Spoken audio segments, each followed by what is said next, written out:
কোকৰাঝাৰ লোকসভা সমষ্টিত মোক ইণ্ডিপেণ্ডেণ্ট বা নিৰ্দলীয় প্ৰাৰ্থী হিচাপে হাইয়েষ্ট ভোট প্ৰদান কৰিছে। অসম ৰাজ্যৰ ভিতৰতে পিয়ৰলি কোনো সংগঠনৰ বেকআপ নলৈ, কোনো ৰাজনৈতিক সংগঠনৰ ছাপৰ্ট নথকাকৈ ইণ্ডিপেণ্ডেণ্টলি খেলি গোটেই অসম ৰাজ্যৰ ভিতৰতে মই হাইয়েষ্ট ইণ্ডিপেণ্ডেণ্ট কেণ্ডিডেট হিচাপে ভোট লাভ কৰিছোঁ। যে কোকৰাঝাৰ লোকসভা সমষ্টিত খাম্পা বৰগোহাঞি BPFৰ ৰং কেণ্ডিডেট। খাম্পা বৰগোহাঞি যদি BPF দলৰ পৰা প্ৰতিদ্বন্দ্বিতা আগবঢ়ায়, BPF দলে কেতিয়াও নিজিতে। যেনেকৈ মই প্ৰেডিকশ্যন কৰিছিলোঁ যে BPF দলৰ পৰা খাম্পা বৰগোহাঞি ইলেকশ্যনত কণ্টেষ্ট কৰিলে BPF দলে নিজিতে, সেই প্ৰেডিকশ্যনটো সঁচা হ'ল। খাম্পা বৰগোহাঞি ইলেকশ্যন নিজিকিলে আৰু যাৰ কাৰণে ৰং কেণ্ডিডেট বাছনি কৰাৰ কাৰণে আজি BPF দলে পৰাস্ত হ'ল আৰু হাৰ মানি ল'বলগীয়া হ'ল। দ্বিতীয় প্ৰেডিকশ্যনটো মই কৰিছিলোঁ যে ৰাজু নাৰ্জাৰীয়ে UPPLৰ পৰা টিকেট লাভ নকৰে। 6 মাহ আগতে মই কৈছিলোঁ, ছেপ্টেম্বৰ মাহতে কৈছিলোঁ 2023 চনত। তেতিয়া মোৰ কথাক লৈ বহুতে হাঁহিছিলে, মোক বহুতে জকিং কৰিছিলে, বহুতো গালি গালাজ কৰিছিলে। কিন্তু UPPL দলে মোৰ কথাখিনি গুৰুত্ব সহকাৰে ল'লে। UPPL দলে মোৰ কথাখিনি গুৰুত্ব সহকাৰে লোৱাৰ কাৰণেই ৰাজু নাৰ্জাৰীক তেওঁলোকে কেণ্ডিডেট হিচাপে নিদিলে আৰু ৰাজু নাৰ্জাৰীক কেণ্ডিডেট নিদিয়াৰ কাৰণেই আজি জয়ন্ত বসুমতাৰীয়ে UPPL দলৰ পৰা বিজয়ী হ'ল। 2025 চনত পৃথ্বীৰাজ নাৰায়ণ দেৱ মেছে এলায়েন্সত থাকি, মই দলটো ক'ব বিচৰা নাই, এলায়েন্সত থাকি নিজাববীয়াকৈ এটা আঞ্চলিক দল গঠন কৰি 2025 চনৰ BTC নিৰ্বাচনত পৃথ্বীৰাজ নাৰায়ণ দেৱ মেছে 2025 BTC নিৰ্বাচনত যুদ্ধ কৰিব আৰু এক ৰাজনৈতিক দলৰ লগত এলায়েন্সত থাকি 2025 চনত ৰাজগাদীত আমি অতি শীঘ্ৰে বহিবলৈ সক্ষম হ'ম বুলি মই একদম দৃঢ় বিশ্বাসী। সৰ্বপ্ৰথমে মই কোকৰাঝাৰ লোকসভাৰ বাসী ৰাইজক ধন্যবাদ জ্ঞাপন কৰিছোঁ যে কোকৰাঝাৰ লোকসভা সমষ্টিত মোক ইণ্ডিপেণ্ডেণ্ট বা নিৰ্দলীয় প্ৰাৰ্থী হিচাপে হাইয়েষ্ট ভোট প্ৰদান কৰিছে। অলমষ্ট 34,000 ভোট, 34,000 ভোট মোক প্ৰদান কৰিছে আৰু কোকৰাঝাৰ লোকসভা সমষ্টিৰ ভিতৰতে হাইয়েষ্ট ইণ্ডিপেণ্ডেণ্ট কেণ্ডিডেট হিচাপে ভোট পোৱা বুলি নহয়, গোটেই অসম ৰাজ্যৰ ভিতৰতে পিয়ৰলি কোনো সংগঠনৰ বেকআপ নলৈ, কোনো ৰাজনৈতিক সংগঠনৰ ছাপৰ্ট নথকাকৈ ইণ্ডিপেণ্ডেণ্টলি খেলি গোটেই অসম ৰাজ্যৰ ভিতৰতে মই হাইয়েষ্ট ইণ্ডিপেণ্ডেণ্ট কেণ্ডিডেট হিচাপে ভোট লাভ কৰিছোঁ। তাৰ কাৰণে মই কোকৰাঝাৰবাসী ৰাইজক ধন্যবাদ জ্ঞাপন কৰিছোঁ। আৰু মই পৰাজয়লৈ একদমেই দুখী নহয়। পৰাজয় জিত এইবিলাক নিৰ্বাচনত থাকেই, কিন্তু মোক যি কোকৰাঝাৰবাসী ৰাইজে এক যি উৎসাহ প্ৰদান কৰিলে, কাৰণ এসময়ত হয়তো বহু লোকে কৈছিলে, বহু লোকে সমালোচনাও কৰিছিলে যে পৃথ্বীৰাজ নাৰায়ণ দেৱ মেছেনো কি ভোট পাব, পৃথ্বীৰাজ নাৰায়ণ দেৱ মেছে হয়তো 5,000ও ভোট নাপায়। বহুতে আনকি বাজিও লৈছিলে ধেমালিতে যে পৃথ্বীৰাজ নাৰায়ণ দেৱে 5,000ৰ বেছি পালে মই এইটো কৰিম সেইটো কৰিম, কিন্তু সেইবিলাক কথালৈ মই গুৰুত্ব দিয়া নাছিলোঁ।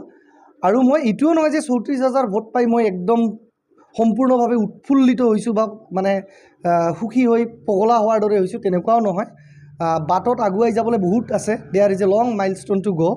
কিন্তু 34,000 ভোট বা 34,000 ভোট যে মোক কোকৰাঝাৰ লোকসভা সমষ্টিবাসী ৰাইজে মোক যে এক 15 দিনতকৈ কম সময়ত ইণ্ডিপেণ্ডেণ্ট কেণ্ডিডেট হিচাপে অকলে যুঁজ দিয়াৰ পিছতো যে তেওঁলোকে পৃথ্বীৰাজ নাৰায়ণ দেৱ মেছ হিচাপে, ব্যক্তি হিচাপে মোক মানে চালি জাৰি চাই যে ভোট প্ৰদান কৰিছে, তাৰ কাৰণে মই একদম কাতৰভাৱে তেওঁলোকক ধন্যবাদ জ্ঞাপন কৰিছোঁ, কৃতজ্ঞতা জ্ঞাপন কৰিছোঁ। আৰু লগতে মই এইখিনি ক'ব পাৰোঁ যে মই আৰু এটা কাৰণত সুখী যে মই ইলেকশ্যনৰ সন্দৰ্ভত দুটা প্ৰেডিকশ্যন কৰিছিলোঁ যে কোকৰাঝাৰ লোকসভা সমষ্টিত খাম্পা বৰগোহাঞি BPFৰ ৰং কেণ্ডিডেট। খাম্পা বৰগোহাঞি যদি BPF দলৰ পৰা প্ৰতিদ্বন্দ্বিতা আগবঢ়ায়, BPF দলে কেতিয়াও নিজিতে। যেনেকৈ মই প্ৰেডিকশ্যন কৰিছিলোঁ যে BPF দলৰ পৰা খাম্পা বৰগোহাঞি ইলেকশ্যনত কণ্টেষ্ট কৰিলে BPF দলে নিজিতে, সেই প্ৰেডিকশ্যনটো সঁচা হ'ল। খাম্পা বৰগোহাঞি ইলেকশ্যন নিজিকিলে আৰু যাৰ কাৰণে ৰং কেণ্ডিডেট বাছনি কৰাৰ কাৰণে আজি BPF দলে পৰাস্ত হ'ল আৰু হাৰ মানি ল'বলগীয়া হ'ল। দ্বিতীয় প্ৰেডিকশ্যনটো মই কৰিছিলোঁ যে ৰাজু নাৰ্জাৰীয়ে UPPLৰ পৰা টিকেট লাভ নকৰে। 6 মাহ আগতে মই কৈছিলোঁ, ছেপ্টেম্বৰ মাহতে কৈছিলোঁ 2023 চনত। তেতিয়া মোৰ কথাক লৈ বহুতে হাঁহিছিলে, মোক বহুতে জকিং কৰিছিলে, বহুতো গালি গালাজ কৰিছিলে। কিন্তু UPPL দলে মোৰ কথাখিনি গুৰুত্ব সহকাৰে ল'লে। UPPL দলে মোৰ কথাখিনি গুৰুত্ব সহকাৰে লোৱাৰ কাৰণেই ৰাজু নাৰ্জাৰীক তেওঁলোকে কেণ্ডিডেট হিচাপে নিদিলে আৰু ৰাজু নাৰ্জাৰীক কেণ্ডিডেট নিদিয়াৰ কাৰণেই আজি জয়ন্ত বসুমতাৰীয়ে UPPL দলৰ পৰা বিজয়ী হ'ল। BPFে আনফালে মোৰ কথাখিনি গুৰুত্ব সহকাৰে নল'লে। UPPLে মোৰ কথাখিনি শুনাৰ কাৰণে আজি জয়ন্ত বসুমতাৰী বিজয়ী হ'ল। আৰু BPF দলক মই বাৰম্বাৰ কৈছিলোঁ যে BPF দলৰ পৰা খাম্পা বৰগোহাঞি কেণ্ডিডেট হ'লে ইলেকশ্যন নিজিকে। তেওঁলোকে মোৰ কথাখিনি গুৰুত্ব সহকাৰে নল'লে আৰু তাৰ কাৰণে তেওঁলোকে আজি পৰাস্ত হ'ল।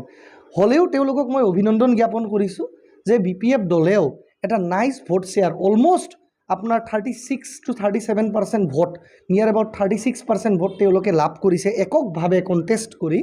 আৰু UPPL দলৰ প্ৰাৰ্থী জয়ন্ত বসুমতাৰী ডাঙৰীয়া দাদা মোৰে বিধানসভা সমষ্টিৰ চিডলি চিৰাং বিধানসভা সমষ্টিৰ জয়ন্ত বসুমতাৰী দাদালৈকে মোৰ অভিনন্দন জ্ঞাপন কৰিছোঁ। তেওঁ এজন যুৱ চাম। মই জিকিব নোৱাৰিলে কি হ'ল, এজন যুৱ চামৰ পৰা গৈ যে এজন ইউথ লিডাৰে জিকিছে তাক লৈ আমি আনন্দিত হৈছোঁ।